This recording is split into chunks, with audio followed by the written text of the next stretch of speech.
Hello, welcome to Now Tell Us. At Now Tell Us is where we have guests come and tell us stories. They come and educate us, they come and inspire us, or they come and, and tell us something that they have a passion about, and we can join in either celebrating, crying, or whatever it is that they call us to do. And today we have a special guest. Just like in the recent past, we are always having great guests. And this one is also a great guest. And before we go and meet our guest, whose name is Jonathan York, I'd like to remind you to please follow us on any of the platforms that you are on. We are there. Now Tell Us is the show. And guess what? We are number 3 at Podmatch. Can't believe this. Number 3 as one of the best shows that people are following on Podmatch. And thanks to you, thanks to our guest, that's how we've made it and we keep on going. So I won't take one more minute. I just go and meet the guest together with you to learn about a journey through addiction, prison to CEO. That must be an interesting story coming from Jonathan York. So let's go and meet him. Here we go.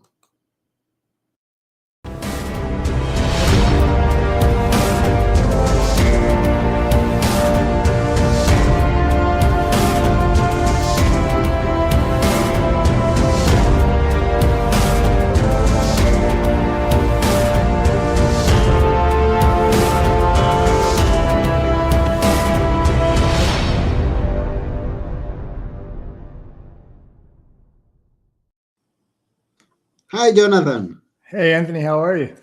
I'm fine. How about you? That was quite the introduction and quite the intro. I'm great. How are you? Uh, Good, good, good, good. Where are you? In Georgia. Georgia. Oh, that's in hmm the US. Yeah, in the United States, in Georgia. And I'm curious to know what's the weather about? It's actually pretty nice today. It's been pretty cold. Today's like almost 70, so it's a really beautiful day here. Okay, because someone was telling me there are some parts of the US now they've received heavy, heavy snow than they have received in the recent past or 10, 20 years. Yeah, up in Buffalo, New York, they got 4 feet in one day. 4 feet. 4 feet. Wow. And what are people doing? I mean, how do you just go through a 4 feet level of snow? That means that it must be taller than me. It's yeah, I'm not sure what they're doing. I've never had to deal with it, so I would imagine they're probably just, we like to say in the South, hunkering down and trying to survive through it. Hmm. Yeah, they're called challenges of life, and each and every one of us go through them, maybe in a different way, but challenges do exist in life. Absolutely. Yeah, talking about challenges, I know you've faced many of them, and especially when you were born and growing up. Can you please tell us how was it? Where were you born there, Georgia, or did you move there? And how was it in your younger years? Sure. So my mom had me at 16. So it kind of tells you back in 1980 at 16, there wasn't very much support from her family or anything like that. From a very early age, she from my pretty much my birth, she battled addiction. I was born in South Atlanta, pretty rough area. My earliest memory is one of me. I'm 2 or 3 years old, trying to open a can of potato soup, while my mom's kind of laid out on a mattress on the floor all day. So that's kind of the setting, the backdrop that I was born into. Hmm, interesting. So, and were you also with your dad, or it was a single parent upbringing? I bounced around from mom to grandma. Ended up with dad at 5 or so. My mom battled addiction my whole life, and then my dad kind of battled alcoholism my whole life. So there was, and plus the area I grew up in was a lot of drug activity. So everywhere I looked, everybody that I knew, drugs and alcohol were present in pretty much everyone's life. It was just the way it was around those times and around those areas. Hmm.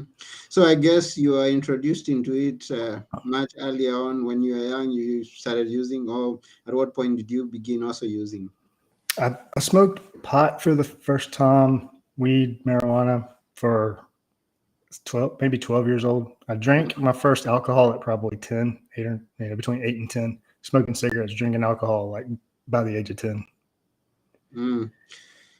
And then at some point you talk about going to prison. Uh, how did that happen? What caused it? Yeah, so let's get to that point. So like I said, mom addict, ended up with dad around 5. Alcohol, drug dealers, those were kind of our idols. They had the cool cars and the girls and the money. So that's cool. We kind of looked up to.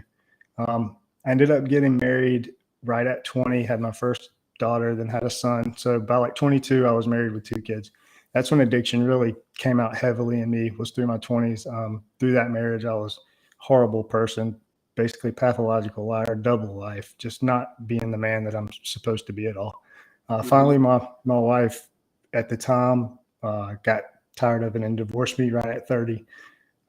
For about a year and a half, I went even harder, ran the streets, kind of linked up with a pretty well known drug dealer here in Atlanta, and was kind of his right hand man, and went really hard, to the point to where, I mean, needles, all the things, and that's towards the back end of that. Ended up going to prison for 32 months. 32 months. Mm-hmm. Wow. And now tell us about life in prison, because I don't come from the US, and we've had so many stories of about of life in prison in the US, which is very different from where I come from. So would love to know, how is life in prison in the US? Well, there's different levels. I wasn't in for anything violent, and it was my first offense. So I did about a month at somewhere you don't want to be, and that's when I was playing cards one day to find out that the person to my right was in for actually killing his own 2 kids, and the person to my left was in for rape.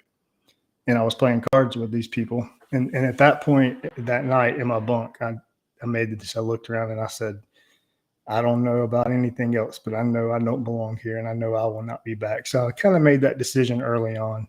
Um, Once I got out of that, I was kind of at a county camp. So what that means is I was still in prison, but I was had like a work detail, so I got to leave and go work at a water department. So it really wasn't.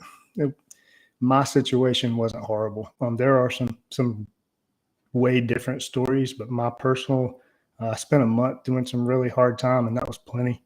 But 32 months of not being able to do what you want to do, not having your family around, you know, it wasn't fun by any means, but I say it's one of the best things that ever happened to me. Hmm. Yeah, they talk about whatever it is that you are in prison. One thing that you don't have is the freedom to do what you want to do, to go where you want to go, uh, and that can be devastating to your mental health. It can be lead you in a different direction. What do you like saying, regrets or things like that? But then you say that that could have been the best time of your life. Tell us about that. I say I don't know, it wasn't the best time of my life, but it was the one of The the best, best things that the ever best happened thing. to me Okay, the best because thing, rather. okay, so you smoked pot for the first time at 12. Let's fast forward 20 years, to 32. Let's just to round it off. And so that's 20 years of drug use, 20 years of foggy headed, 20 years of not thinking clearly. So when I get there and I'm forced to kind of get clean for the first time and really become clear headed for the first time, uh, I think I just kind of realized the man that I always have been. I just couldn't get past the addiction on the street. So I spent 32 months. I'm a big believer in visualization and manifestation. And that's because for 32 months, I visualized the life that I was going to have when I got out.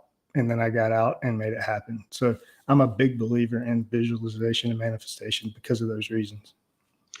So, do you want to tell us that even before you went into prison, there was that thing, that desire at the back of your mind that you would want to get out of it? or it just happened because you found yourself in that situation? I think I mean, I always knew it was wrong. I always had a good heart. I didn't always do the right things by any means. Made poor decisions. But there's a lot of good hearted people that just can't break that cycle of addiction. And I think that was kind of my story. I just couldn't get away from the sickness. You're going to get sick and you're going to have to deal with all this to come off of it. And I never could just make it through that period of time because drugs and stuff were so accessible. I just didn't have the strength, I guess, to make it through it. So, and I mean, we can get on a little bit of my story after prison, because that really prison is kind of the halfway point. There's some major things after that as well, surrounding addiction in my family and things like that. Let's keep going. Tell us, Okay. yeah, how you got out of prison, and how did you just get started on life? So I get out. I actually got a job making around $9 an hour, which is, basically a little bit above minimum wage or so. I was actually still in prison. I did the last 6 months or so at a transitional center. So I was technically still a prisoner, but I got to work every day. And um, within a month of me getting out, my mom overdosed and was in ICU for a week, like a full week, like a stroke victim, eyes rolled back in the back of her head, mouth hanging open. Like, it did not look good at all. I feel like that I prayed my mom through that because I'd missed so much time already, and I just didn't want to end like that. So my mom gets through that. A few months later, my sister actually overdoses and passes away in some crappy motel room in Atlanta. Um, so I have to tell my mom that, and it just really devastates her to the point. She'd already abused her body and her mind for so many years, and then when you kind of added the loss of a daughter, she was to the point where she was almost insane. I would say, I mean, just not mentally healthy at all. I would sit outside of her apartment here, have like conversations with ghosts, and it was wild time. And then I got her into an apartment about 5 miles from my work, and I was checking on her every day at my lunch break. And then one day on my lunch break, I actually found my mom's suicide by overdose. So I had all of these major events happen within 1 year, of me getting out of prison. But what that did to me was I hyper focused on my career, I think, to avoid the pain, I guess. And I used that pain to kind of catapult my professional career. So I'm working through a lot of that stuff now, but I was able to get through it and use it as fuel. Hmm. So what did you get started on? I mean, what career, what are you doing immediately that you came out? Yeah, so I got a job doing coatings. That's what I know. I'm a flooring. I know coatings. I know resinous coatings. So I got a job with a flooring company. Broke every set, like within the first year of being there. Broke every sales record the company had. Outsold the owner. First person to ever outsold the owner. This is with no prior sales experience. I just was a naturally gifted salesperson. Mhm. So I was able to take that from $8 an hour to six figures the next year, and then by year six from prison, I had made $1 million on W-2s and started my own company. And that was about a year and a half ago. Hmm. Now, since you were divorced by the time that you are going into prison, did you get, I mean, after you're coming out, do you have someone? Do you have, Absolutely. I uh-huh, have at I that have time, my last year, or I'm not asking immediately now, but the first, when you're starting out and getting into business? yeah, well, I actually met my wife now about 6 months after I got out, probably maybe even a little less than that. Okay. Um, yeah, and believe it or not, she's in the military here, and man, she's been just my strength. She was put in my path for a reason. She is definitely a big part of why I'm here. And another cool caveat to the thing is that when my mom passed away, we weren't even trying to have kids, but when my mom passed away, we found out the same week that she was pregnant with my daughter. So, and as soon as we found out she was pregnant, I knew instantly it was a girl. I was like, I just felt it. I was like, one is kind of replacing that void in my life. So now we have a 4-year-old daughter running around who's pretty wild, but she's a godsend for sure. Wow, that's wonderful. Yeah. Now, looking back, and I know we'll proceed from there, that we'll talk about where the level you are at right now and the things that you're currently doing. But looking back through the experiences that you went through, and you have people listening to you. We have Esther Chuareya. Thank you. I hope I got that right. Thank you, Esther. And thank you, every other person who's watching or who's listening to us. We really appreciate you here. Please keep asking the questions, keep commenting, encouraging. Thank you for the encouragement, Esther. Now, I'm saying that we have people listening to us or watching us, and they may have they may be young, that they are exposed to ideas like Mm-hmm. going into drugs or maybe going into the wrong way in life. What would your words be to them?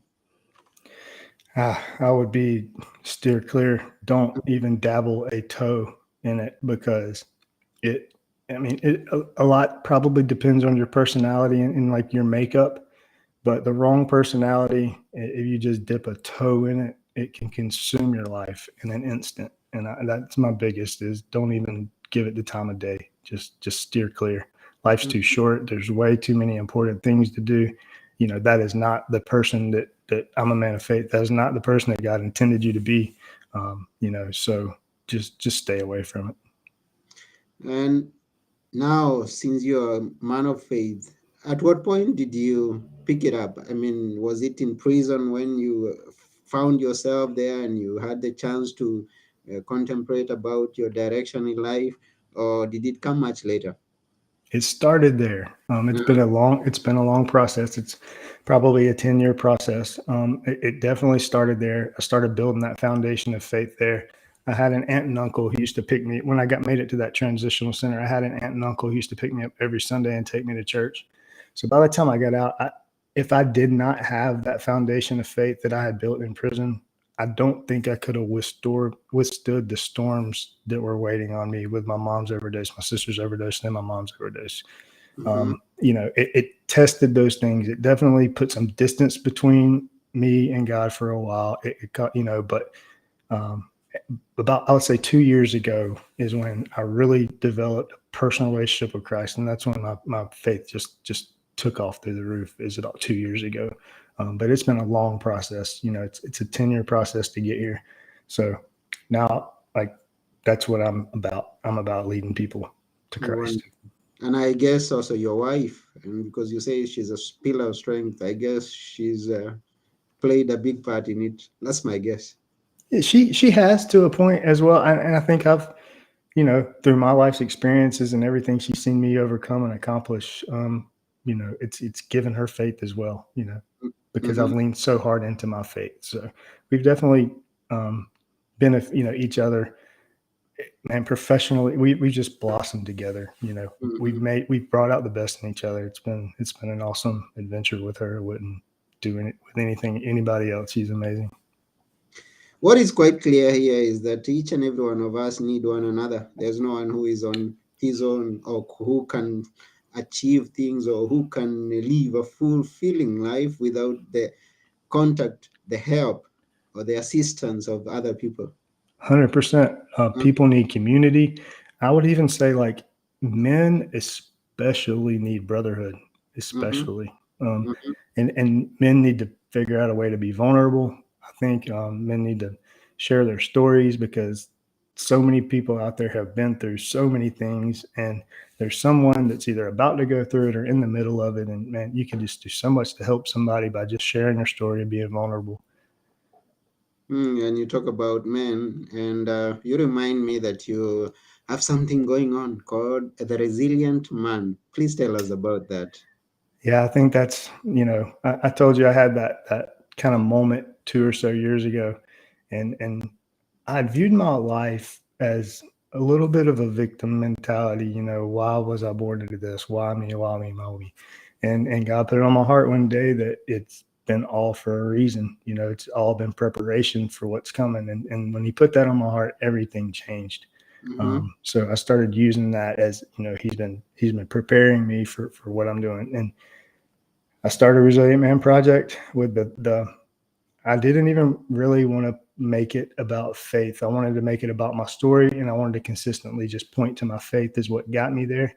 But Jesus, God had a different plan, because it's just been about faith. Like it's taken a meaning of its own. And now I really think my mission in life is to I'm big on unity, because I feel like we are being intentionally divided.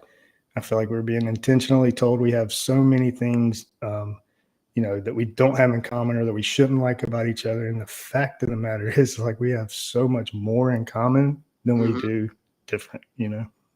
So, what is it all about, the resilient man? So getting back to that kind of that men need to be more vulnerable thing, I think that a lot of men are waiting on another man to go first. I feel like Mm-hmm. they have something to say, they have something to share, they just don't want to go first. So the first two episodes of Resilient Man are just me telling my story and all the ugly details, in the hopes that I'm going first, and hoping that other men would come behind me, and they have. And the outpouring has been amazing. We have so much traction on social media. It's been an amazing ride, well received, and I think I'm making a difference. And that's really what we all want, right? Like, we want to make an impact. We want to leave this world a little better than we found it. And I really think I'm doing that. And it's just a fulfilling feeling. And I think it's my life's work. I think I'll be doing it from now till the day that y'all put me under. That's beautiful. Now, your T-shirt says something. Be a voice. Not an echo. Wow, be a voice, not an echo.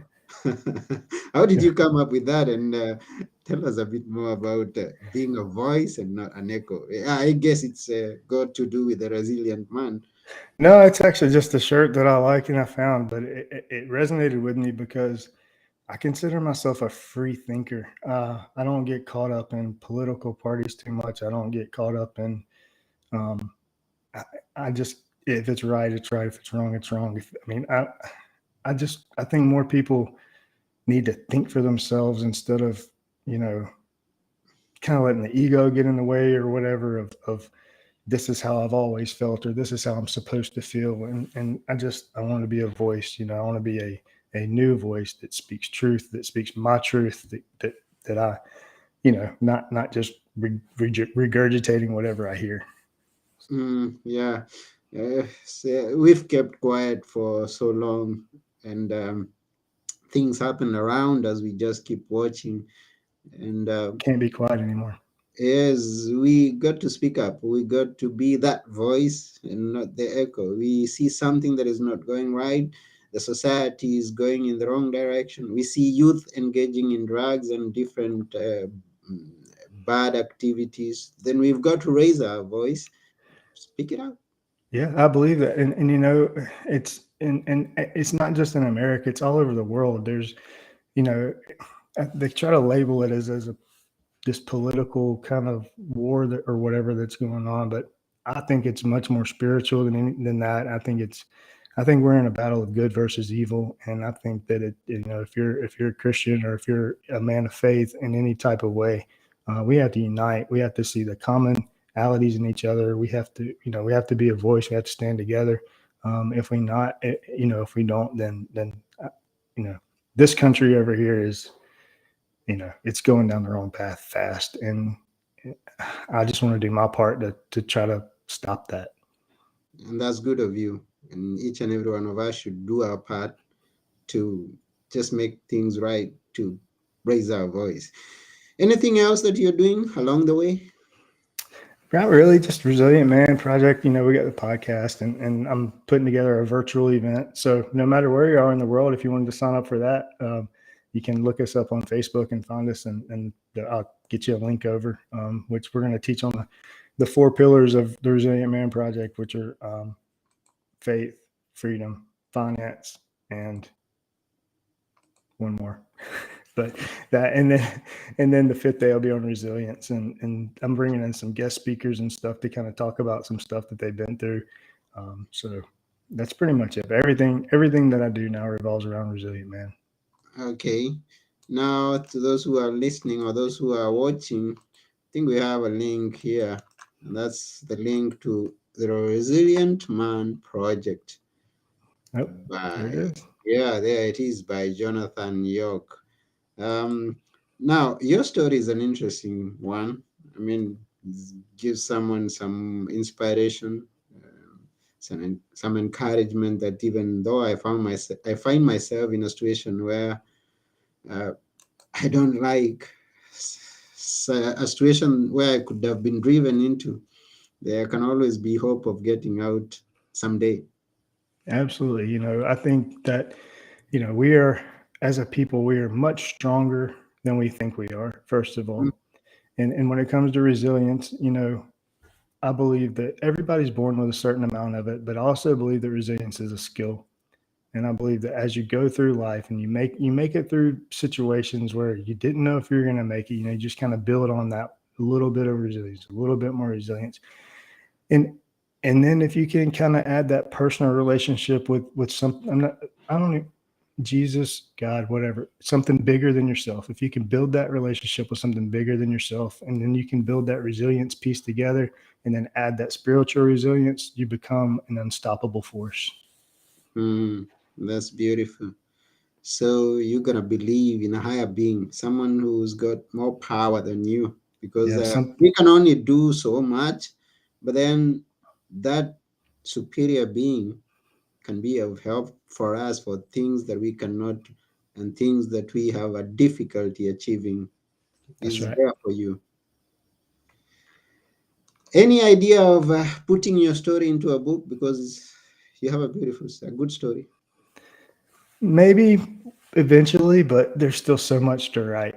You know, there's still so much to write. I'm just getting started on this purpose-driven life that I've started, and it has taken fire inside of me like nothing else. So, we've already made an impact. But I told my wife maybe 6 months ago, laying in bed, I said, "Babe, we're going to change the world," and I meant that.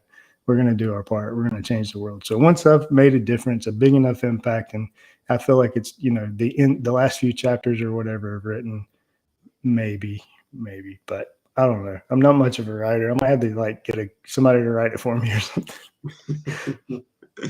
You can just tell it to someone and Yeah, he writes it for you. And I don't know, because the world is going at a very fast rate. You can just tell it to a machine and the machine will write the story for you. oh, that's a whole nother topic right there. It's a whole Tech topic. technology is a good thing to a point, but Yeah.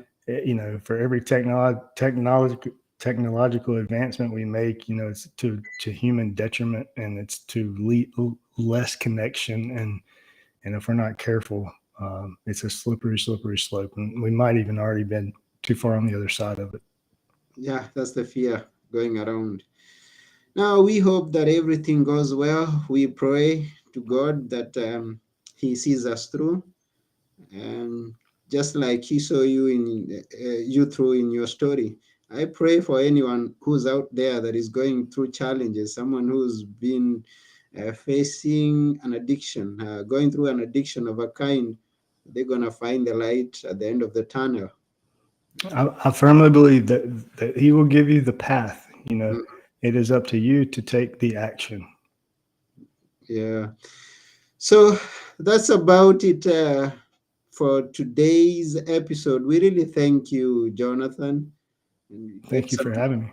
we are getting some reports that the internet could not be so good, but I hope that the sound has been recorded well. So we're gonna share it.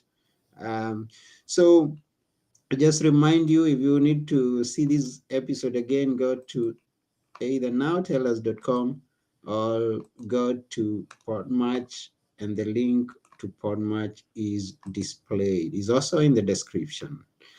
So we really appreciate your story and you sharing with us, Jonathan. It's been such a pleasure. We thank all our viewers and listeners. Thank you, Esther. You've been here the longest. And, Thank and you, also, Esther. yes, and also others who watch us. We also have Claire here. And I know there are people who've been watching us without saying anything. So thank you, Claire, also, and every other person. We really thank you. So, yes, Claire says thank you, both of you. Much appreciated also from my side. Esther, that's Esther who says that. And she's happy. Yes, and she's sending love. So, to everyone out there, thank you very much. We have come to the end of this episode. Sorry for the internet, for those who are reporting that it's not so good. We hope that tomorrow is going to be better. So, this has been your host, Anthony Mwerore, and together with Jonathan York. But before we go, I almost forgot this. We always ask our guests to leave us with a few words that we should always remember. Which are they, Jonathan? I'm going to say that you have to put your faith in something bigger than yourself, something bigger than anything of this world. Everything in this world is going to let you down at some point. Everything in this world is going to, Everything in this world is going to let you down at some point. like the internet has just let us down. Exactly. Okay, we get it. we gotta trust on a higher being. just know that. Just know that. And remember it's Jonathan who said that. So that's it. Until next time, your host Anthony Morore, together with our guest Jonathan York, we are saying bye for now. Bye. Bye.